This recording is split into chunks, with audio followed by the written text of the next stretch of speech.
A.Q. Khan, a rogue Pakistani scientist, has done more than any other person or country to spread nuclear weapons around the world.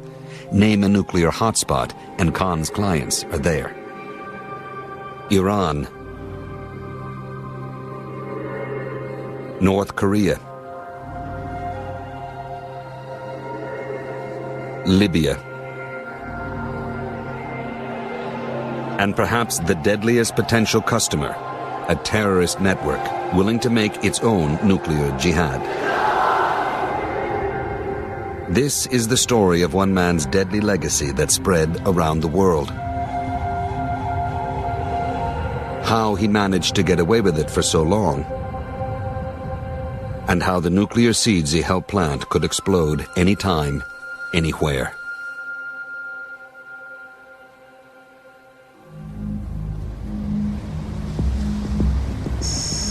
The path to the worst nuclear proliferation scandal in history started here in the Netherlands in the early 1970s.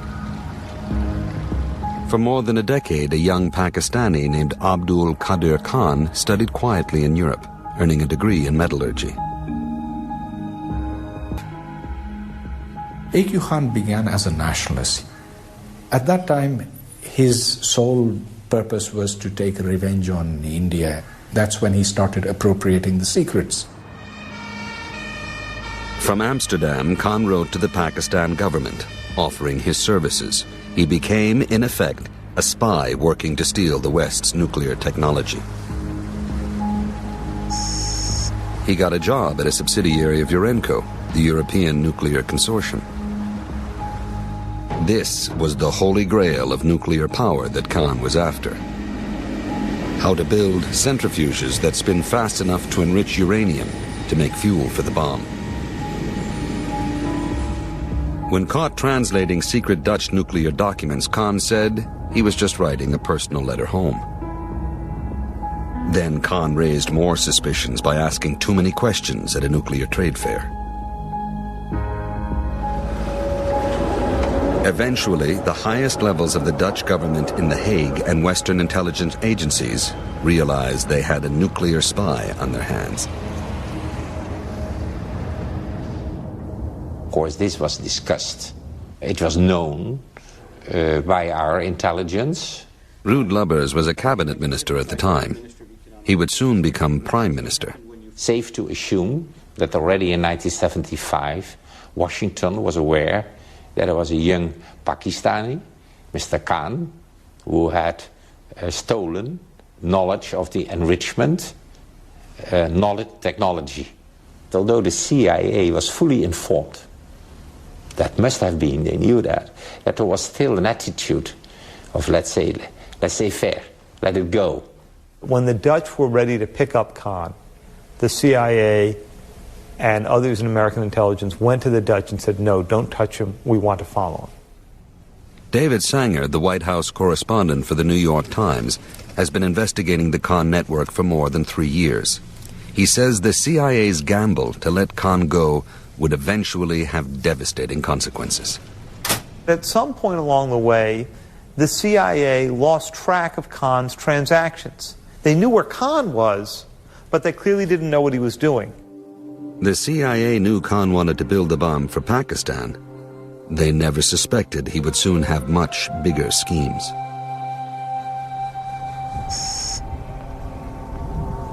In late 1975, Khan fled back to his native Pakistan with his stolen nuclear secrets in hand.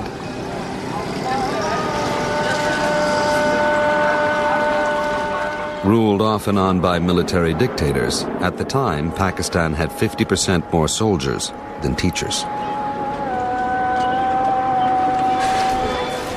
But no matter how backward the country was, Khan was given strict orders: build the bomb at any cost.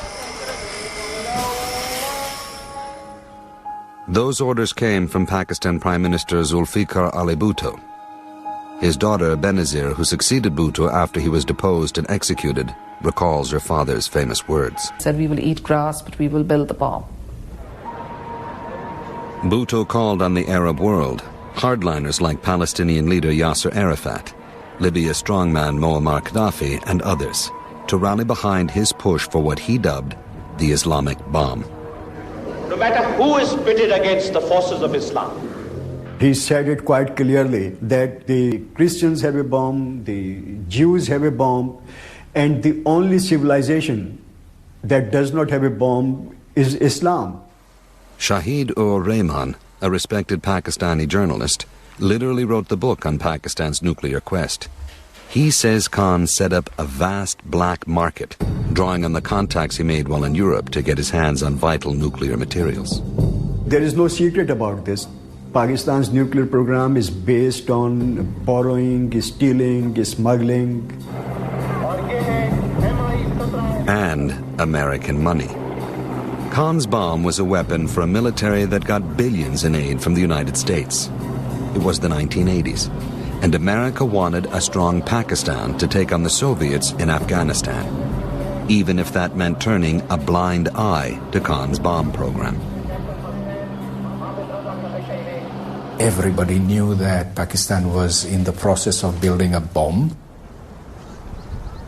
Pervez Hoodboy is a lone voice in his country, a nuclear physicist who is also a leading anti-nuclear activist.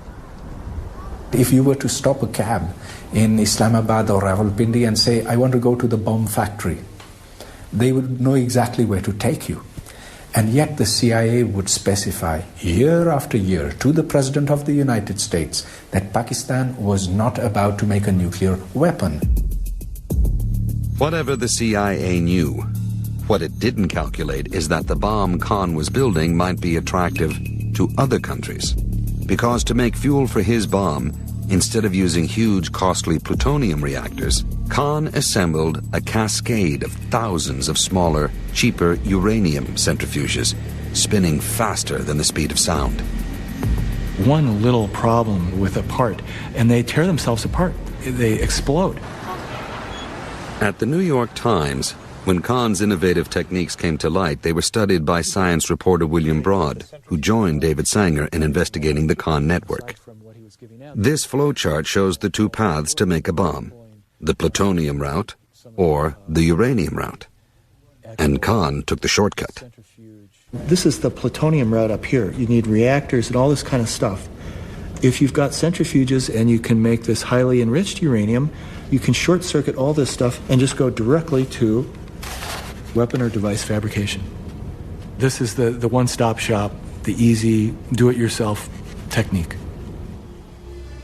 Which caught the attention of neighboring Iran.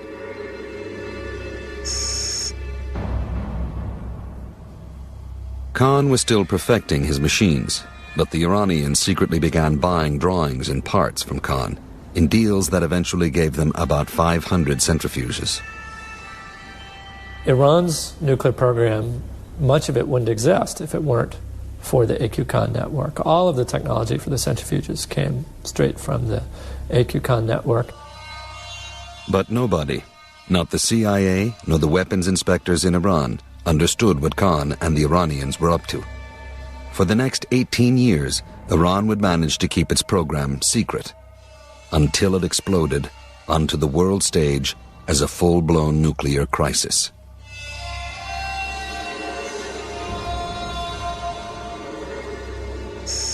Back in Pakistan, Khan's years of labor were about to pay off. In May 1998, the mountains of southwest Pakistan would tremble and collapse when Khan and his team exploded a subterranean atomic bomb.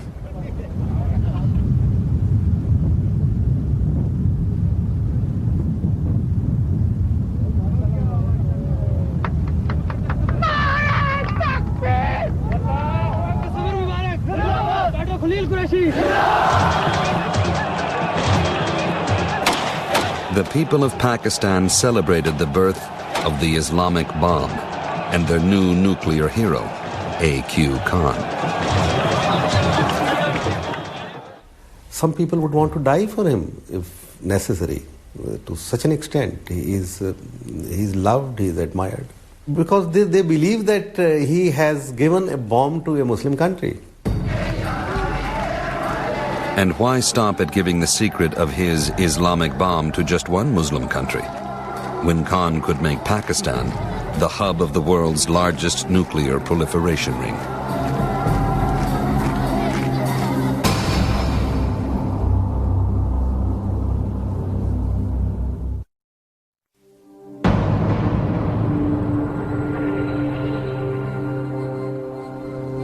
He had harnessed the power of the atom for Pakistan.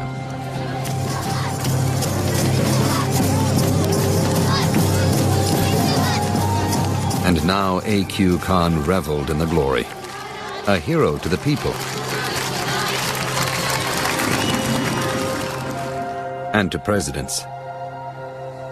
In 1999, just a year after Khan exploded his bomb, General Pervez Musharraf seized power in a military coup. A.Q. Khan became the father of the bomb, which is the pride of Pakistan. And yes, indeed, I said he was a hero to me. Yes, we all thought him to be a great man. A great man with an ego to match. His research laboratories were renamed after him. A.Q. Khan was in love with himself, and so he marketed himself relentlessly. He built for himself an empire, and his empire was vast. He owned restaurants, schools, colleges. He had even a discotheque. And while Khan was growing wealthier, he was also becoming more anti-Western. He was very bitter about the Western society because he couldn't travel to West. He was wanted all over Europe and the United States. The only places that he could visit were the Islamic countries, where he was treated like a hero. So he started looking at himself like a champion of Islam. Spurred on by that combination of profit and politics, Abdul Qadir Khan was about to pull off the greatest nuclear proliferation scheme in history. It was a key turning point that the CIA and the West missed. Over the years, they knew that Khan had smuggled nuclear material into Pakistan, but they never suspected he had flipped the switch, reversed the flow, and turned from an importer to a nuclear exporter. Khan came to Dubai, the financial and shipping mecca of the Arab world, to set up his headquarters. He orchestrated a global supply chain that would make Walmart jealous. A factory in South Africa, centrifuge parts from Malaysia, electronics from Turkey, technology from Britain, France, and Switzerland, and a bomb design from China. What the Khan network did on a larger scale than anybody had ever seen before was pulling together a privatized black market network to supply the essential ingredients of a nuclear weapons program. A network Khan built with sales trips around the world. Iraq. Saddam Hussein came close to getting his hands on some very real weapons of mass destruction when the Khan network offered its technology. But the Iraqi dictator suspected, wrongly, that it was all a Western plot. He spurned the offer. Next stop, Iran. Khan had made his first sale here in the 1980s. The Khan network returned in the mid-90s, and this time sold the Iranians plans for more advanced centrifuges.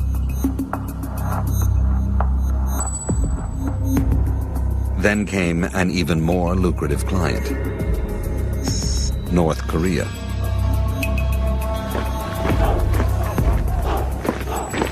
Ruled by President Kim Jong-il. American spy satellites could easily spot this sprawling nuclear facility which produced plutonium fuel for North Korea's weapons. The North Koreans promised to freeze that program, but then they secretly struck a deal with Khan for his uranium centrifuge system. Much smaller and easier to hide. He delivers the ability to the North Koreans to produce fissile material for their weapons program. Art Brown, today a private security consultant in Washington, D.C., was the CIA's top man on North Korea.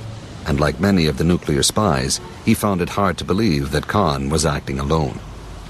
Logic sort of tells you that if the father of your atomic bomb program, A.Q. Khan, is visiting a country as hermetically sealed as North Korea 13 or 14 times, either the government was aware and for its own reasons didn't want to do something, or the government was completely inept to figure out where the father of their bomb program is off to this week. The CIA was finally beginning to crack Khan's proliferation ring. When evidence of Khan's global dealings first emerged, Condoleezza Rice was President Bush's national security advisor. She is now his Secretary of State. I remember when I first heard about it in an intelligence briefing, thinking, oh my goodness, there are actually people who are selling not just nuclear secrets or nuclear technology, but actually trying to enable countries through a private network to develop nuclear technology, and it was a completely different world. It was a really pretty frightening prospect. And it got more frightening. In the summer of 2002, American spy satellites spotted missile parts in North Korea being loaded onto a Pakistani C-130 cargo plane, like this one. They concluded Pakistan was swapping Khan's centrifuge designs for North Korean missile technology. You would think that having caught the Pakistanis this red-handed, that the U.S. would raise a giant uproar. But remember the timing. It was soon after 9/11, and in the fight against terrorism, President Bush called Pakistan's military ruler a stand-up guy.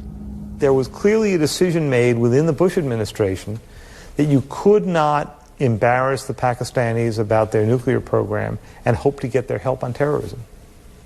And so, at one point after another, they have covered for the Pakistanis. Which left Khan free to make another sale. To Libya. When Libya's leader, Colonel Muammar Gaddafi, wanted nuclear weapons, he knew just where to turn. For $100 million, Khan helped Libya start up a major nuclear weapon facility. Saif Gaddafi is the Libyan leader's eldest son and probable successor. And these days he's trying to paint a new, friendlier image of Libya, playing a key role in his country's international diplomacy. Touring the world with his own artwork, the younger Gaddafi had a hard time selling his paintings. He will buy this one. But his father had better luck buying nuclear secrets from Khan. To complete our nuclear program, it's a long process, and it takes time, years, and therefore it's not just cooking a cake. It takes time and efforts. But Khan delivered the cake and the icing. From around the world, the Khan network shipped almost everything Libya needed to enrich yellowcake uranium into nuclear fuel. But he also threw in something a little extra. Hundreds of pages of a bomb design based on weapon plans he got from the Chinese. The Chinese bomb design that he had obtained in the mid-'80s became the last critical element of his sales package. You buy the car, we give you a toaster. You buy the centrifuges, we give you the Chinese bomb design. The Libyans got a simple how-to guide to build the bomb. It's very simple. It's a draft how to manufacture a nuclear bomb. Were you surprised how much you were able to get? No.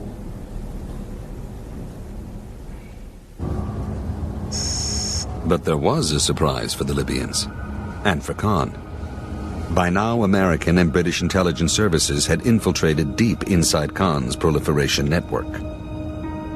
We had a fairly good picture of who the customers were.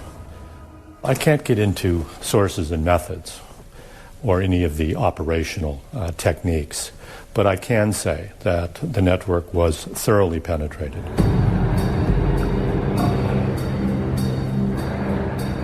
So penetrated that when a ship called the BBC China left Dubai in October 2003, authorities boarded it and knew exactly what crates to open, seizing centrifuge parts the Khan network had shipped to Tripoli. The embarrassing discovery forced Gaddafi to come clean and renounce his nuclear ambitions. That was the good news. The bad news is the Libyans had been at this for some time, apparently undetected.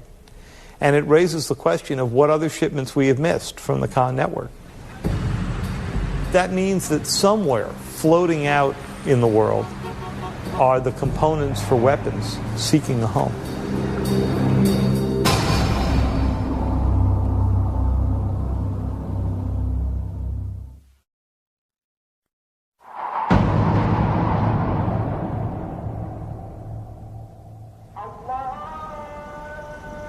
By early 2004, A.Q. Khan was running out of time. The Libyan seizure had exposed his global black market. Pakistan's military ruler, Pervez Musharraf, faced tremendous pressure from the United States to shut him down. Musharraf says he felt betrayed by his hero. Yes, I told him that on his face when I met him, that you, having been such a great man, where the nation is carrying you on their heads, you are a hero, you are in the skies, and you have damaged the country so much. He cried. He had tears in his eyes. It is with the deepest sense of sorrow, anguish and regret. Musharraf forced Khan to apologize on national television, not in Urdu, the national language, but in English, to convince an international audience he had acted alone. I also wish to clarify that there was never ever any kind of authorization for these activities by the government. In Washington, President Bush hailed Khan's fall from grace as a victory. The A.Q. Khan network has been brought to justice. The United States has exposed and disrupted a major black market operation in nuclear technology led by A.Q. Khan. But had the Khan network really been fully exposed and disrupted? After all, Khan built the nuclear bomb for Pakistan's military, yet General Musharraf, the chief of the army, insisted he had no idea about Khan's proliferation scheme. Nobody in Pakistan knew, except him, his organization, and all scientific organizations were totally autonomous. Autonomous financially, autonomous in development, autonomous in security. I do not buy this theory that Khan did everything on his own, but maybe it suits Mr. Musharraf to say Khan did everything on his own. Benazir Bhutto has serious doubts about the Khan affair. How could Khan get planes to bring things back and forth? How could Khan leave the country? He couldn't even leave the country. He had to ask for permission. Of course, he could hide it by saying, I'm going on a religious pilgrimage, for example, and you'd get the permission. But how many religious pilgrimages could he make to a country like North Korea? So you see, it doesn't add up. Musharraf was not going to let Khan tell his side of the story. The day after Khan's apology to the country, a distinctly uncomfortable-looking Musharraf joined him on national television to grant Khan a complete pardon. Khan was put under a loose kind of house arrest, no jail time, no punishment for his illegal nuclear trafficking, and especially no pesky questions from outsiders. Pakistan barred the Americans from any contact with Khan, a restriction that, at least publicly, the Bush administration says it is quite happy to accept. I'm pretty confident that when it comes to the principal goal here, which was to put the Khan network out of business, we have very good cooperation with Pakistan on this matter. Dig half an inch beneath the surface, turn the cameras off, and American officials fume. They are furious. Here is the world's leading nuclear renegade, and yet we have not had direct access to the leader of this group? Which leaves unanswered a lot of questions about what exactly went on behind the scenes at Khan's laboratories.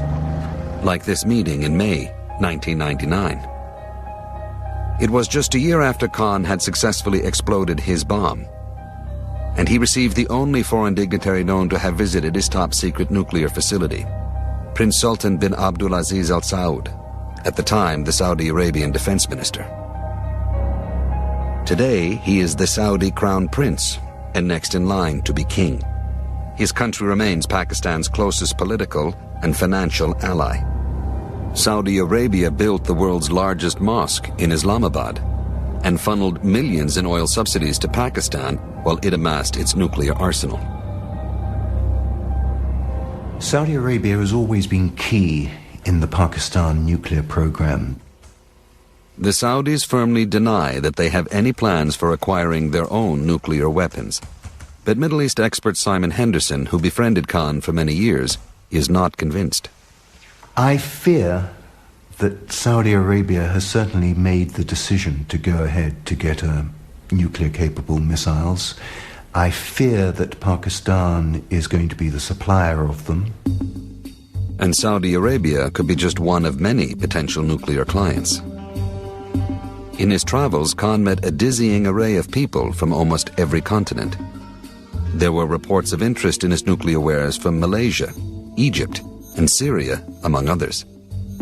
Khan himself was out of business, but not all his associates were. Remnants of his black market network could still be operating.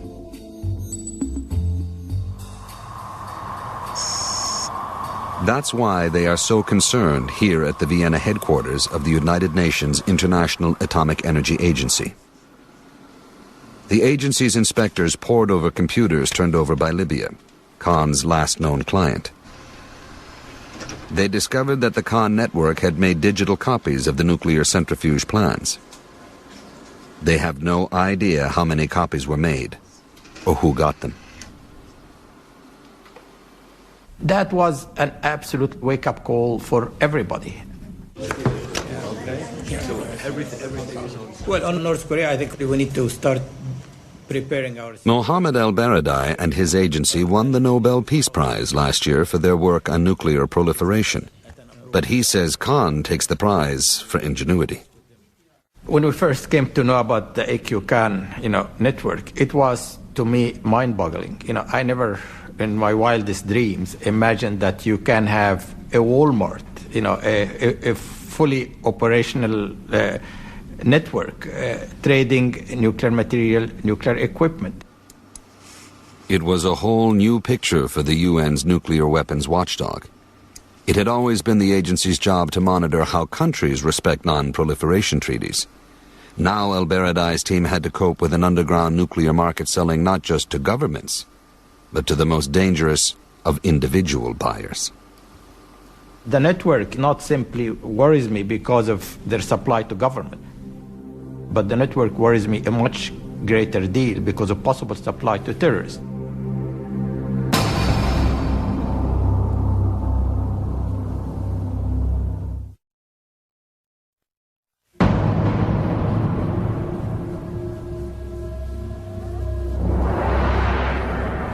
He's hiding, most likely somewhere in the mountains between Afghanistan and Pakistan.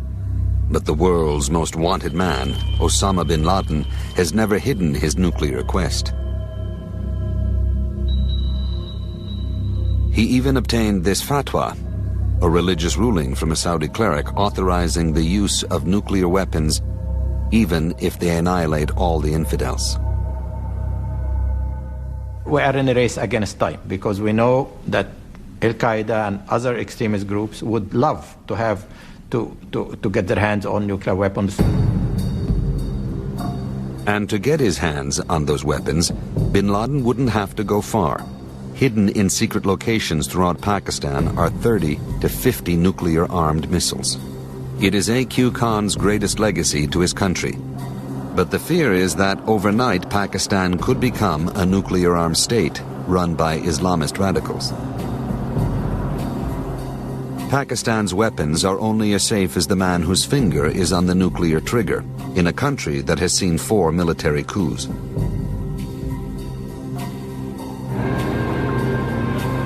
President Musharraf himself narrowly escaped 2 assassination attempts in 1 week in 2003.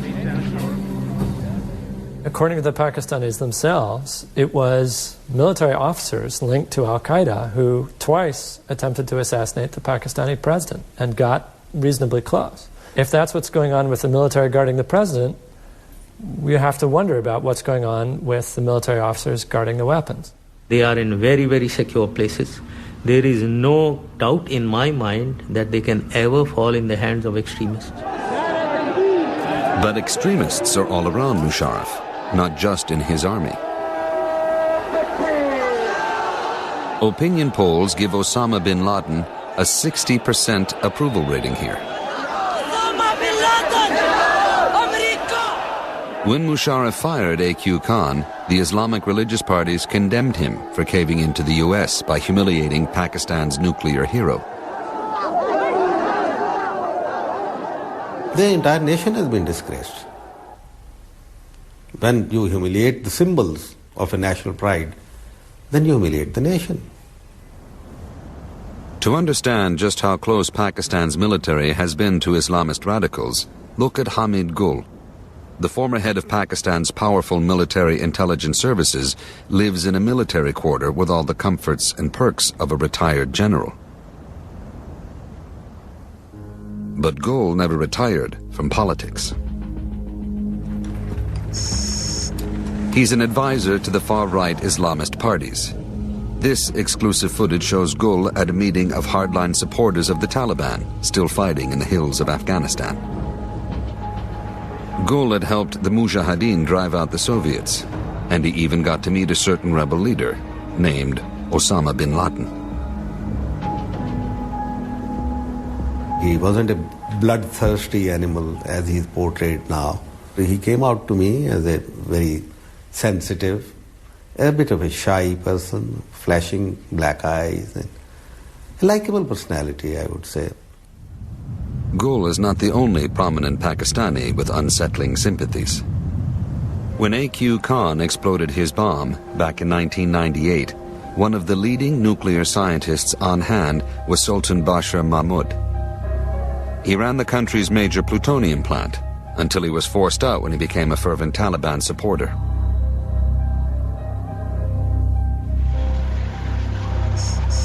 In Kabul, Mahmud set up a charity headquartered in this house. Then, in August of 2001, the nuclear scientist had a very special meeting with Osama bin Laden and the number 2 leader of al-Qaeda, Ayman al-Zawahiri. The al-Qaeda leaders claimed they had nuclear material and wanted to know how to use it to make a bomb. Washington pushed Pakistan to detain Mahmud.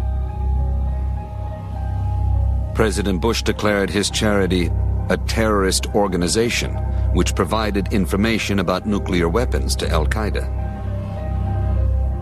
But Bush's stand-up guy, President Musharraf, was lenient. Pakistan authorities held the nuclear scientist for 2 months, then let him go. The honorary patron of Mahmud's charity was none other than General Hamid Gul. He was also questioned, but never detained. Today, he remains unapologetic. The banner above him invites the entire nation to make jihad, and Gul insists Pakistan must be in the vanguard, willing to share its nuclear might with the Islamic movement. That's why the Islamic parties and the Islamic-minded people, they are very fond of our nuclear capability. The combination of jihad and the nuclear capability, it lends tremendous strength to Pakistan. It's 6:30 in the morning, and Khalid Khawaja is on his way to prayers. He also fought in Afghanistan and counts himself as a good friend of Osama bin Laden, meeting him 100 times, he boasts. Now a successful businessman in Pakistan, Khawaja has become an unofficial ambassador for al-Qaeda and its sympathizers. Khawaja says Muslim fundamentalists around the world have every right to arm themselves with nuclear weapons, so long as it is part of a defensive holy war. Now the enemy, if they have nukes, if they have missiles, We cannot fight with Kalashnikovs. So it is a duty of all the Muslims, in fact, to make the parallel kind of weapons so that we can fight back. Indeed, in Taliban-ruled Afghanistan in the late 1990s, Al-Qaeda made a number of attempts to get their hands on fissile material for sale on the black market after the collapse of the Soviet Union. Osama bin Laden and his company must have had enough money to spare. They were the ones who could buy this. They may have got it already, for all you know. There is no evidence Al-Qaeda has the bomb yet. But if they ever got their hands on nuclear fuel, it would not be hard to make a weapon. It doesn't take a rocket scientist to make a bomb. What you need are two subcritical pieces of that uranium, and then you just physically could slam them together in your hands, and you'd get a nuclear reaction, a little tiny atomic explosion. In fact, when the Taliban fell, Al-Qaeda left behind revealing documents and plans, like this one uncovered by CNN, called the super bomb. It was an attempt to try to lay out how do you go about understanding and building a nuclear weapon. We saw this document as establishing that Al-Qaeda wanted nuclear weapons, and unfortunately, no one has ever failed building one. We have to be right 100% of the time. They only have to be right once. And when you're talking about terrorism with a nuclear weapon or terrorism with a nuclear device of some kind, you don't want to be wrong that one time. Even a small nuclear weapon smuggled into Washington or New York could kill and injure hundreds of thousands. The only weapon we have is this nuke. So if you attack us, so we have no other way, we will give you back this good gift. We don't mind dying, but our enemies, they don't want to die.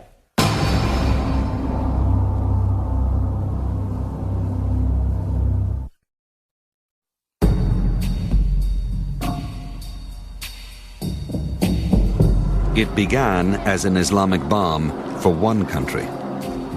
Now Pakistan has close to 50 nuclear missiles that could fall into the hands of Islamic radicals, and many fear the Islamic bomb has found another home in Iran.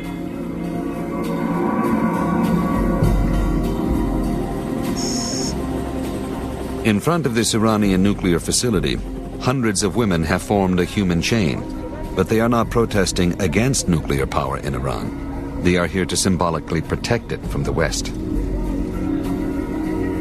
Iran's radical new president, Mahmoud Ahmadinejad, who has said that Israel should be wiped off the map, insists his nuclear program is for peaceful purposes only. But many are skeptical because of the man who sold Iran much of its nuclear technology. A.Q. Khan was not in the business of civil nuclear power development. And so when the Iranians say, oh, this is just for civil nuclear purposes, you have to ask questions about intent here. Why would you have had dealings with A.Q. Khan? It's not just Washington that's raising the alarm. In this report, UN weapons inspectors state bluntly that Iran may have received documents from the Khan network related to the fabrication of nuclear weapon components. The Khan network gave the Iranians plans to shape enriched uranium into hemispheres, which is only done for a nuclear weapon. It rang a lot of bells.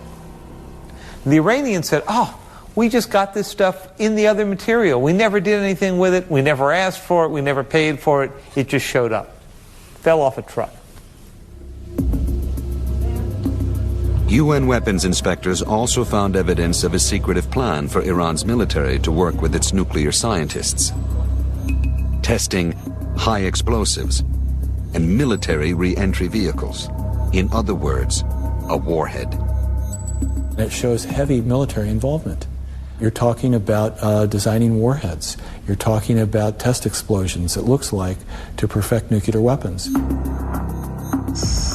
Iran is probably still at least 5 to 10 years away from getting the bomb, if that is their goal. At the Natanz enrichment plant, the Iranians boast they will start installing 3,000 centrifuges in the next few months. And just beyond the site is a huge underground chamber designed to hold as many as 50,000 centrifuges based on Khan's designs, enough to eventually produce fuel for more than 20 nuclear warheads a year. But to prevent that, the Bush administration has stated all options are on the table. If there ever was a preemptive military strike against Iran's nuclear targets, experts say it would have to be massive. Some of these things are underground and they're hardened, so you have to go in one strike and break the top of the complex, and then you go down and break the next level of floor, the next one, and then down until you get where you want to be. So you easily would be up in the area of around 1,000 strike sorties, a sortie being one aircraft on one trip. This is something we could do. In a quiet neighborhood of Islamabad, the man who started the worst nuclear proliferation crisis in history enjoys a quiet life of forced retirement. Still a hero to his country. A city suburb is named after him. A monument thanks him for making Pakistan unbeatable. But A.Q. Khan has left his own monuments around the world. Centrifuges in North Korea, Iran, and who knows where else. And the even more frightening legacy of a nuclear bomb without a home, without a return address. Private groups, private tourism, private nuclear shops. Everything is private now. Saif Gaddafi of Libya says A.Q. Khan has changed the rules of the nuclear game forever. Private terrorism, like Al-Qaeda or other groups, they are private. They don't belong to any country, they don't have passports, they don't have nationalities. For nuclear technology, to go to private companies. This is globalization, this is a new world. The first nuclear age was about great powers facing off against each other. It was terrifying, but at least everybody knew the rules. In the second nuclear age, in the world of A.Q. Khan, there is no return address. There is no deterrence. The bomb could come in a backpack, in a briefcase, in an ox cart. In the second nuclear age, we're seeing the privatization of the atomic bomb, the outsourcing of the bomb. It's a much more frightening world.